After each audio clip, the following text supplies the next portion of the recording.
Melissa Gorga is ready to bury the hatchet with Kathy Wakile now that they're neighbors. Daneille Cabral is calling out Jennifer Aydin for leaking some rumors to the bloggers. And we have an update on the Girardi trial, which is happening this summer. I hope you're ready for it. Let's dive in. You're listening to No Filter with Zack Peter, your go-to source for all the latest pop culture and reality TV tea, served fresh all week long. Now, let's dive in. What up? Welcome on in, everybody. Happy, what's today? Tuesday. Happy Tuesday. What's going on? What's going on? How's everybody doing? Are we recovered from the Jersey of it all? Because it was a wild week in Jersey land. This may be a shorter episode because I have to run to the studio to tape the pop report this morning. So just wanted to give you guys a couple of updates on what's happened since yesterday. Let's see. I guess we can start with Jennifer and Danielle, because Jennifer and Danielle has been an ongoing saga since the fight, the altercation, whatever you want to call it, ensued on Jersey at Teresa's Tulum party, where we see Jennifer Aydin pushing Danielle, and then Danielle gets the plastic cup and she smashes it into the side of Jennifer's head. It's so interesting because I'm like kind of loosely dipping in and following some of the chatter about it online. And people are like more bothered by Danielle. They're like, she was shady in the charity event rather than like holding Jennifer accountable for like provoking her. Because Jennifer made a lot of like wild accusations without any merit to it. Because people keep saying, oh, well, Danielle hosted the charity event and then she paid herself an appearance fee. Who pays themselves? Or she deducted expenses from the charity, which I believe if you watch the episode, Danielle claims that that's not the case, that she didn't get anything comped, that she personally paid for the expenses. But it's just interesting. And listen, like I've said, it's fairly standard to take event proceeds and to deduct the expenses before letting the final donation be the final number that is given to the charity. Like deducting expenses is standard. It's not always the preferred method. Obviously, if you're the charity, you want to make sure every penny raised goes to the charity. But even then, when it goes to the charity itself also has overhead, right? They have office space that I'm sure they have to pay for. They have staff members that they have to pay for. They have their own, just average operating expenses that they need to pay for before any of that money goes directly to programming. So even when, let's say, 100% of the proceeds, which that's also an interesting term used when they say 100% of the proceeds, because usually 100% of the proceeds means after expenses are deducted. It's not as philanthropic as people would think. And it's kind of standard because, right, an organization can operate if they don't have, overhead costs, if they don't have staff that they're able to keep employed to keep the organization running, then, fulfilling obligations on that programming or on those services can't be completed, right? So, yeah. Brian Scott Patterson says FYI over 80% of any donation goes to managing the 501c3. Exactly. That's the reality of it. So when people are like, oh my God, I can't believe Danielle deducted her expenses from a charity event. As much as we want to believe, and like I said, I've worked with many wealthy families or big roller donors that want to make it seem like they're doing all of a sudden the kindness of their hearts. They're doing it to promote their businesses. They're doing it for the tax deductions, and they're doing it for their own reputation and their own community. Just like we saw in Real Houses of Beverly Hills, Sutton Strack, very much prioritized her image, right, and her status. That's standard for wealthy people in these communities, right? I didn't just host local fundraisers because I see a lot of people online in their rebuttals to me being like, well, I hosted fundraisers too. I've done a few. I'm like, cute. You hosted a fundraiser at your local pizza joint? Good for you. I actually had a career doing this. I worked for multiple 501c3 nonprofit organizations. I hosted large scale fundraisers all around the country, raising millions of dollars a year for charity. So I think I know how this world kind of works. And trust me, a lot of it was very foreign to me when I first started as well. And then you do realize, oh yeah, 80% of, what gets raised does go to operating budget, which is not a statistic that I think most people love, but it's kind of just the reality and what's standard. Um, so yeah, but it's so interesting that people are more fixated on Daneille Cabral and whether or not she deducted expenses from this event or whether or not she paid herself an appearance fee or not, which again has not been proven. People keep saying that as if it is fact. Danielle paid herself an appearance fee.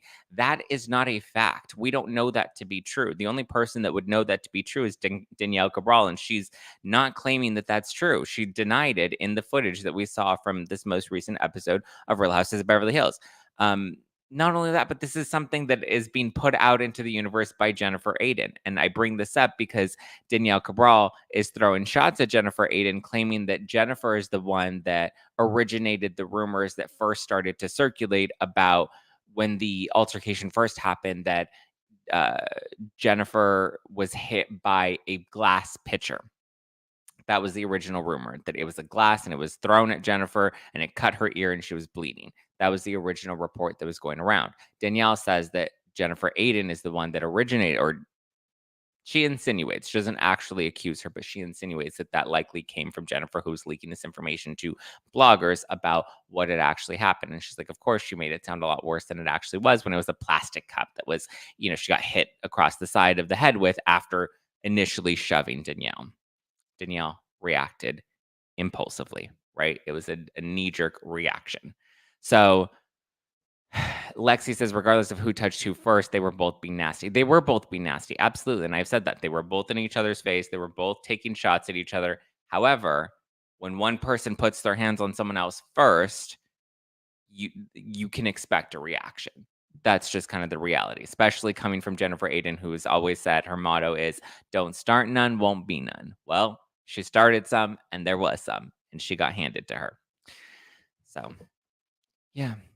You cannot believe anyone on this cast. You can't believe anyone on this cast. But unless we have actual evidence and proof, that's why I keep seeing people say, Danielle paid herself. Danielle paid herself. Well, did she pay herself for expenses? Or are we talking about this made up rumor that she paid herself an appearance fee?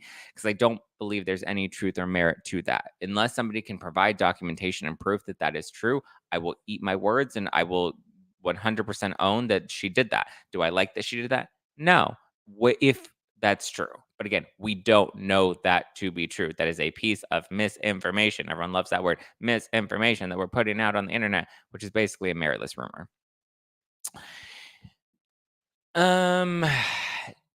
Najat says, if Danielle hit Jennifer with the glass pitcher, we would see evidence of it today. Glass scars. Yeah. Also, we saw the evidence. There was no glass pitcher there. It was a plastic cup. Brian says, I'm going to say it again. How disinterested was Bill Aydin in that altercation? He got to be stepping out allegedly. Is that what Jennifer is deflecting from? Well, we know that he has stepped out in the past.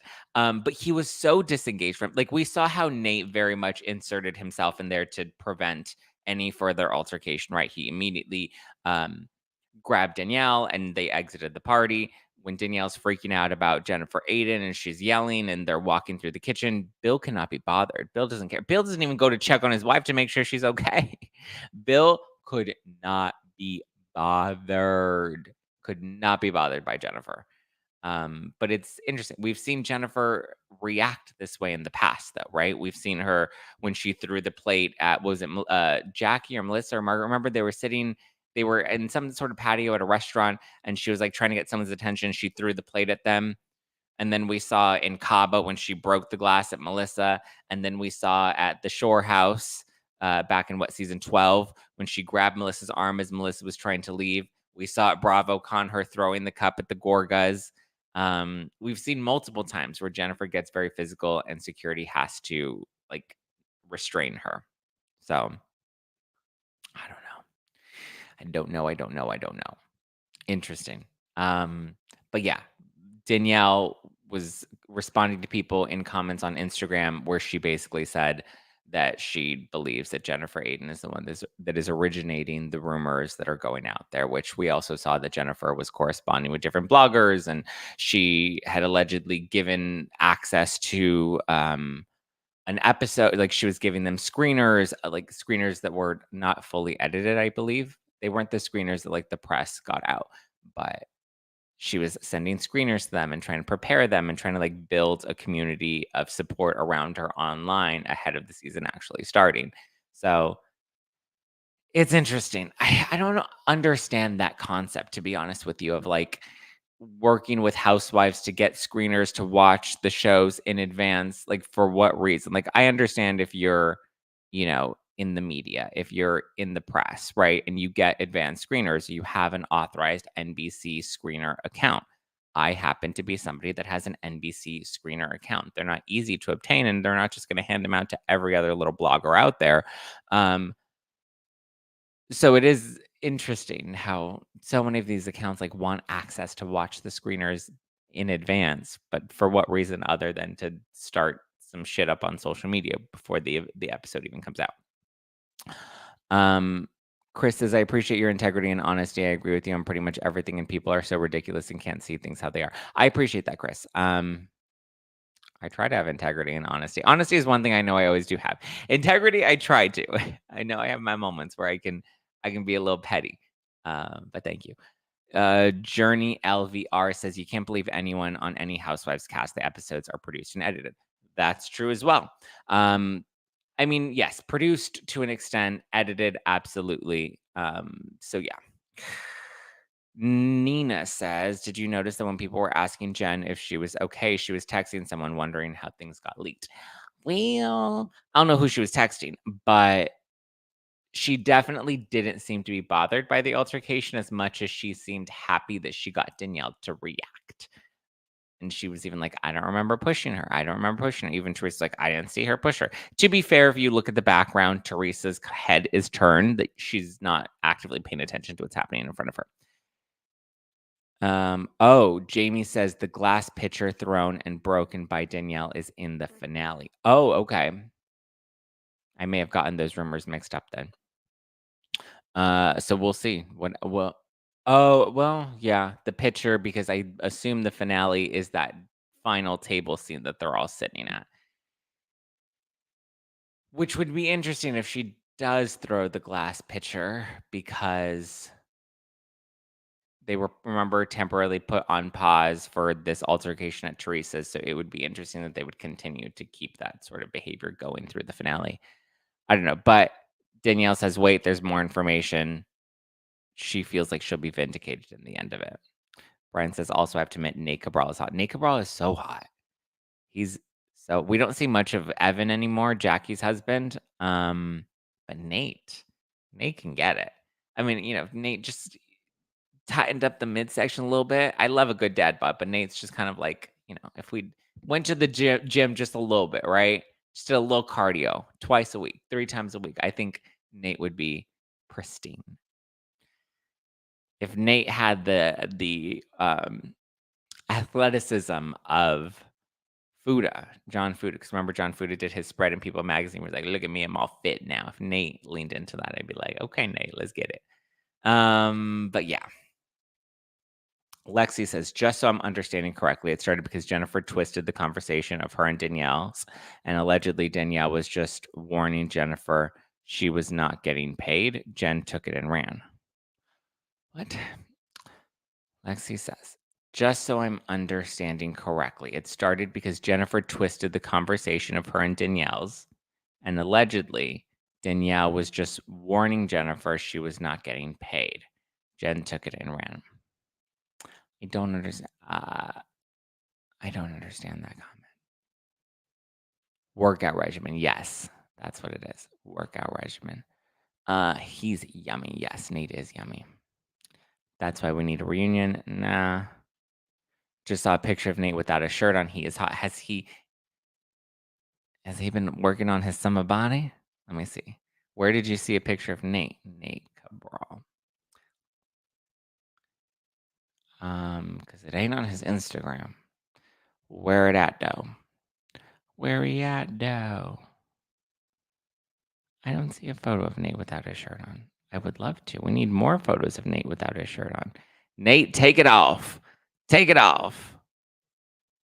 If somebody is close with Danielle, clip this, that screenshot it, screen record it, clip it out, and send it to Danielle. Danielle, we are thirsting and loving Nate.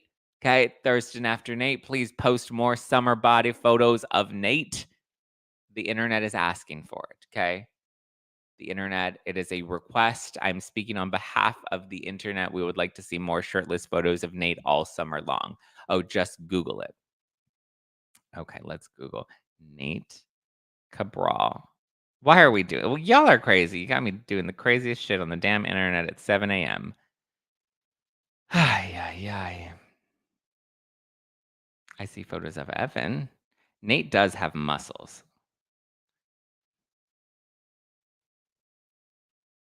Yeah, see, Nate's hot. Good for her.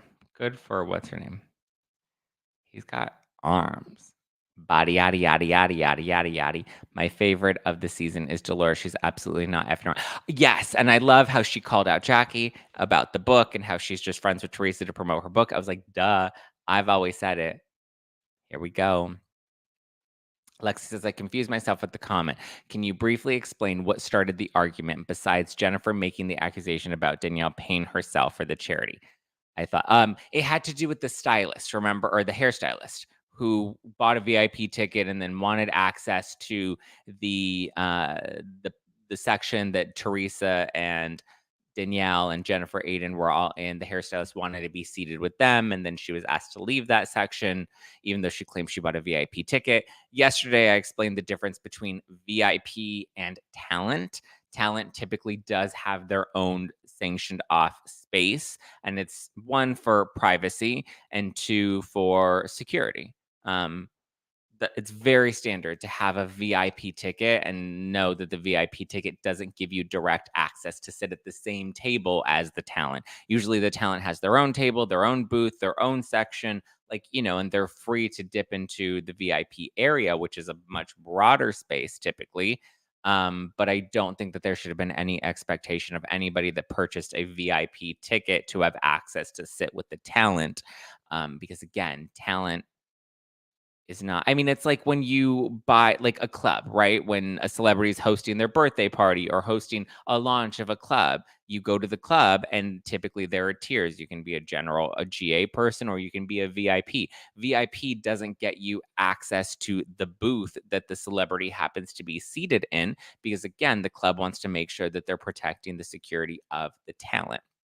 So that particular celeb and their personal, guests are in their own booth. They're in their own section, right? And so typically you don't have access to those sections because that's for them. Like when we yeah,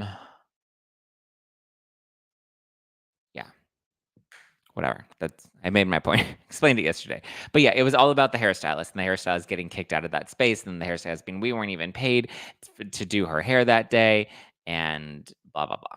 So yeah. I kinda loved how Teresa outed herself about going after Margaret. Yeah. She's like, "I don't really care about Jackie. I just need her to go after Margaret." I was like, "There you go. Cards are out. Cards are on the table." Okay, moving on. Melissa Gorga and Kathy Wakile may soon be friends again. So, Melissa Gorga was just on Jeff Lewis Live, and in it, she talks about how there was a house across the street that's directly overlooking the shore and how Joe wanted to buy that house because it's very rare that a shore house goes on sale. And that particular house was like a dream property for Joe. So when he saw that it went on sale, he made an offer and he was willing to pay full price. He said, I want this house. I'll pay full price, yada, yada, yada, only to find out that the house was already it looked like the house had already been purchased by somebody else because that somebody else had a closer relationship with the family that was selling the home, and so therefore they got an in. Later to find out that person that ended up purchasing the house, which is directly across the street from Joe and Melissa, it's like across the street and one over, that person ended up being Kathy Wakile. So Kathy and Richie are purchasing the home directly across the street from Joe and Melissa. And so they're like, we know it's Kathy. Not only did we find this out when we wanted to bid on this house. But on top of that, we see Richie and Kathy driving by our house all the time. Jeff said, "Would you be willing to make amends now that they are your neighbors?" Kathy Wakile is Joe Gorga's cousin. Melissa said that she understands that Kathy was always really good to Joe. She was a good cousin, that there was never any bad blood. Joe was always really close to Rosie growing up. The two of them were close cousins. So she's like, there's no reason that there should be any beef or any drama. She's like, I would love for there to be an opportunity where Kathy's walking down the street and Joe happens to be walking down the street and they can run into each other and, you know, be good again, be able to make amends and move forward from all the drama. And Melissa was like, listen, at the time, Joe wanted to make sure he had his sister's back and he wanted to make sure that he was defending Teresa. And because he was defending Teresa, Kathy felt like he didn't have her back. Whereas Kathy looked at things a little bit more objectively, but Joe's like, I need to decide with my sister. And so that's kind of the explanation that Melissa gives as to why they had a falling out with the Wakiles, is Kathy was not happy with Joe and Melissa for not having their back in whatever sense. From what I know of it and from what I've heard, Teresa didn't want Kathy on the show anymore, and she kind of tried to actively block Kathy from being on the show until eventually Kathy was let go from the show. I think Kathy was good on the show until she wasn't, and she didn't bring a whole lot to the show that I understand why they decided to move on without Kathy. So I get it. I don't think Kathy was like a real major asset to the show. I think she brought something in those earlier years, but I think the core family drama always originated with Melissa and Teresa and Joe and Teresa rather than with Kathy. Like she was kind of just like an added piece of the puzzle. But I understand why Teresa didn't want her. And so Joe stood by Teresa. Well, Melissa wants to make amends. She wants to make peace. She wants to bury the hatchet. Now, if we rewind, the Wakiles don't seem to be fans of the Gorgas, and I believe even what was it? Joseph, right? Joseph, wasn't that their son's name? Joey, his name is Joseph, right? That's so weird that his name is Joseph, and then we have Joe Gorga, but Joe Gorga's name is Giuseppe, not Joseph. I think that's his name, Joseph Wakile.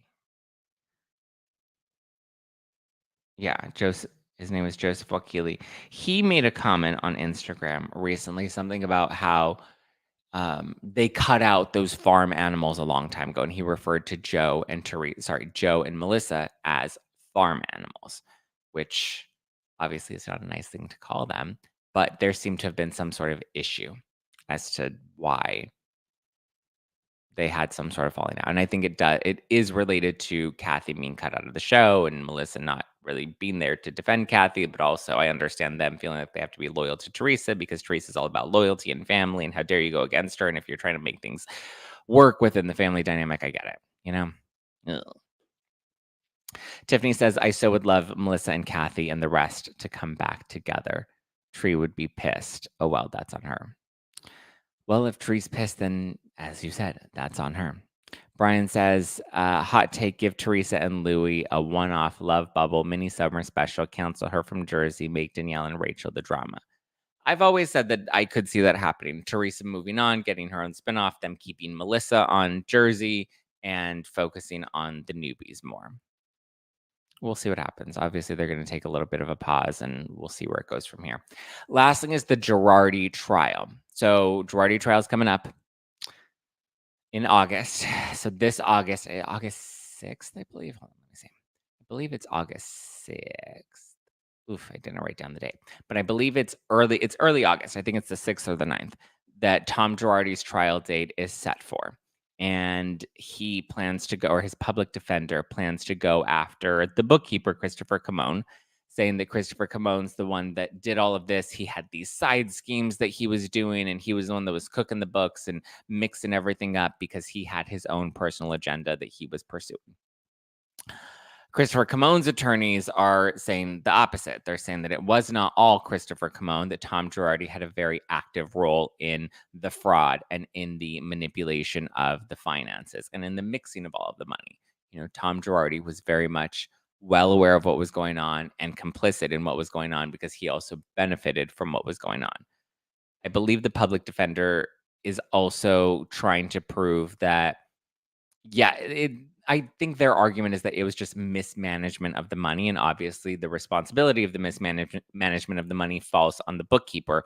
But they're also trying to say that there were times where there were personal assets that Tom Girardi would liquidate or use to try and pay off Girardi Keith's debts. So when people were owed money, if Girardi Keith didn't have that money, he would try to pull that money from his own personal um, personal accounts, personal, you know, inventory of what he had to use to liquidate or to use to pay off those creditors. We'll see how this all plays out. It seems like they've decided to stop going after Erica Jane. I saw a report about how they're like, oh, Tom Girardi spent millions of dollars to fund Erica Jane's lavish lifestyle. And that was like a report that was kind of going around. I'm like, this is literally nothing new. There's no, like, literally nothing new. They've been saying this for the longest time. They haven't been able to hold anything to Erica. If they were going to try and get the money back from Erica, they would have to go after every single person that was paid any single dollar or penny out of the Girardi Keys accounts that would have been used as a mismanagement of the funds. And they would have to try and pull that money back from everyone. That includes employees, that includes contractors, that includes anybody that received any form of payment from Girardi Keys. Because if all of the money was being mixed around, then you have to determine, again, the forensic accounting is what would ultimately determine that. And people are saying, oh, well, Erica had the most to benefit, which has also been proven to be untrue. If anything, Christopher Camone benefited the most. He had multiple properties that he purchased here in the United States. He was the bookkeeper. He was the one that was responsible. He had multiple properties here in the US that he was trying to liquidate, or he was just selling them off. He was trying to say that this was all completely, innocent. He was just trying to get rid of all of his properties, and bought a property in the Bahamas and was planning on going and staying in the Bahamas. Sounds like you're fleeing, but okay. He said it was no biggie. No biggie, biggie, biggie. Can't you see? I didn't defraud anybody. I don't know. We'll see what happens. They're trying to fight for separate trials so that they don't have to face the hearing together, Tom and Christopher Camone. We'll see how it all unfolds. Christopher Camone has an attorney. Tom Girardi has a public defender. But again, Tom was the head of Girardi Keys. Christopher Camone was the one that was running all of the books. Responsibility has to fall back on literally just the two of them. You can't pull back every dime that ever went out, because I mean, even clients that were getting funds from Girardi Keys, they were likely getting funds that weren't entitled to them, that may have been entitled to another client, right? They may have been owed $10, but that $10 wasn't directly linked to their trust account. It could have been linked to another person's trust account from another client that hasn't received their money, or the full settlement that they're entitled to. So all the money was being mixed up. You can't go to this client and say, hey, we need that $10 back because we found out that that $10 doesn't belong to you. It belongs to this other client. What a mess would that be, So it's just nice that they finally stopped going after Erica. They stopped using her for the press and the headlines. All of the lawsuits, all the civil lawsuits against her have been dismissed, and we'll see. She does have the upcoming Marco case that is going to trial. We'll see how that all plays out. But come July, we'll start to see where the trial is headed when it comes to Tom and Camone, which are the two men that I think are the most culpable in all of this. You also have David Lira and Keith Griffin, two attorneys that also worked at Girardi Keys that also had somewhat of a complicit role in managing these cases, and probably should have reported things, or if they weren't fully complicit, they at least put their head in the sand and turned the other cheek so that they weren't aware of what was being done, intentionally or unintentionally. I don't know. We're gonna have to see how this all plays out in court. We'll see. But right now it looks like Tom and Camone are the two that will be held, at least here in California.